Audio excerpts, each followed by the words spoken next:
Hey everyone, welcome back to my YouTube channel. My name is Shifali and I am back again with another video. And in today's video, we are going to see mind map of chapter 2 of chemistry. And this will help you to revise your chapter 2 of chemistry. This is mind map is of class 10th. So I hope the video will be helpful for you. And if it was helpful to you, please do consider subscribing my channel if you are listening to my voice for the first time, and also share it with your friends and family who are in need of one such video. सबसे पहले mind maps की importance सबको पता है, revision के लिए बहुत useful रहते हैं। And if you are a teacher and या फिर आप एक स्टूडेंट हैं, जैसे एक टीचर ने बोला गया है कुछ प्रोजेक्ट बनाने के लिए, so mind map is a very useful project जो आप दे सकते हो अपने स्टूडेंट्स को किसी भी सब्जेक्ट में। सो यस, तो ये वाला माइंड मैप, हमने एक माइंड मैप का प्रीवियस वीडियो भी मैंने अपलोड किया है। That was again for class 10th chemistry. It was chapter number 1 in which the mind map was made, and this is chapter 2. So this is the front cover and the student has made it really well. So I'll give it 7.5 out of 10 because देखो इतना भी attractive नहीं है लेकिन इतना बेकार भी नहीं है, एटलीस्ट फूल पत्ती नहीं चिपकाए हैं उसने, सो इट्स गुड। ठीक है, next thing is this mind map. So this is of acid basis and salts. Let's see क्या क्या कवर किया है और क्या और कवर करना चाहिए था, रिव्यू करते हैं इसे। So let's start from the left side.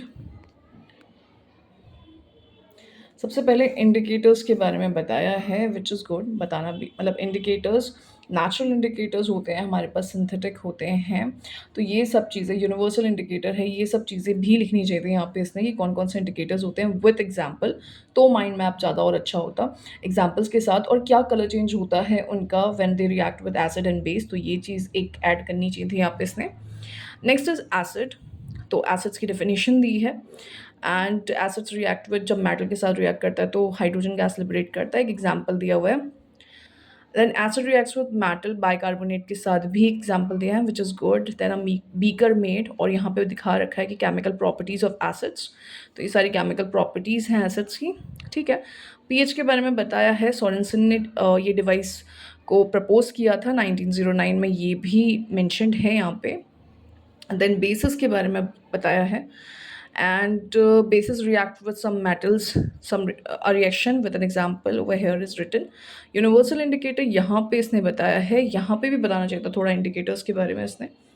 तो ठीक है, यूनिवर्सल इंडिकेटर के बारे में बता रखा है छोटा सा, क्योंकि ये थोड़ा जिसमें ये प्रोजेक्ट बनाया है कॉपी थोड़ी सी छोटी है।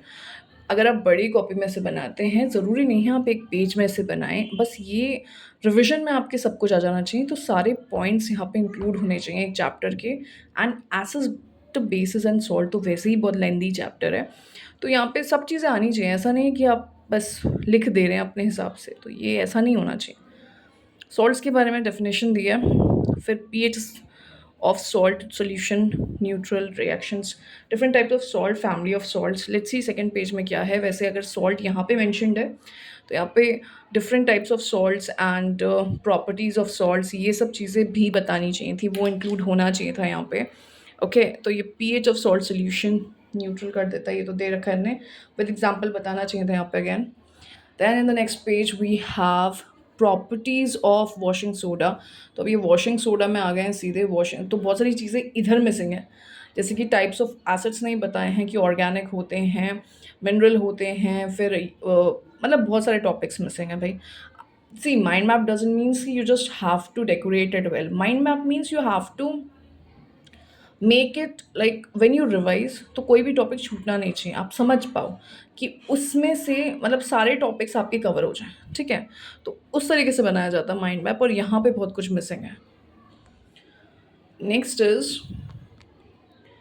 Properties of washing soda soluble in water. तो ये तो खैर वॉशिंग सोडा की बात है, उसकी प्रॉपर्टीज़ हैं। रिएक्शन भी दी होगी, प्रिपरेशन ऑफ कास्टिक सोडा दिया हुआ है, प्रिपरेशन ऑफ वॉशिंग सोडा दिया है, बहुत इंपॉर्टेंट है ये। ठीक है, प्रॉपर्टीज़ ऑफ NaHCO3। ठीक है, एक यूजेस भी कर लीजिएगा आप इसमें। ठीक है, जब आप अपने एग्जाम के प्रिपेयर करेंगे तो उस टाइम पे आप यूजेस भी मेंशन करना है, यहाँ पे बहुत इंपॉर्टेंट होते हैं uses. Formation of bleaching powder, अच्छा ठीक है, ब्लीचिंग की रिएक्शन है, प्रिपरेशन ऑफ POP है, वाटर ऑफ क्रिस्टलाइजेशन के बारे में है। तो ये वाला पेज तो ठीक है, ये वाला पार्ट तो सही कवर किया है। बट यहाँ पे आई हैव दिस थिंग कि यहाँ पे मुझे ऐसा लगता है कि कुछ पार्ट और इंक्लूड करना चाहिए था। All in all it's good. तो अगर आप माइंड मैप बना रहे हैं तो इन चीज़ों को ध्यान में रखना, और ये एक माइंड मैप आपके लिए हेल्पफुल रह सकता है। कुछ चीज़ें आप इंक्लूड कर लीजिएगा, and I will bring more mind maps for you. Do tell me down on the comment section कि आपको किस चीज़ पे माइंड मैप चाहिए।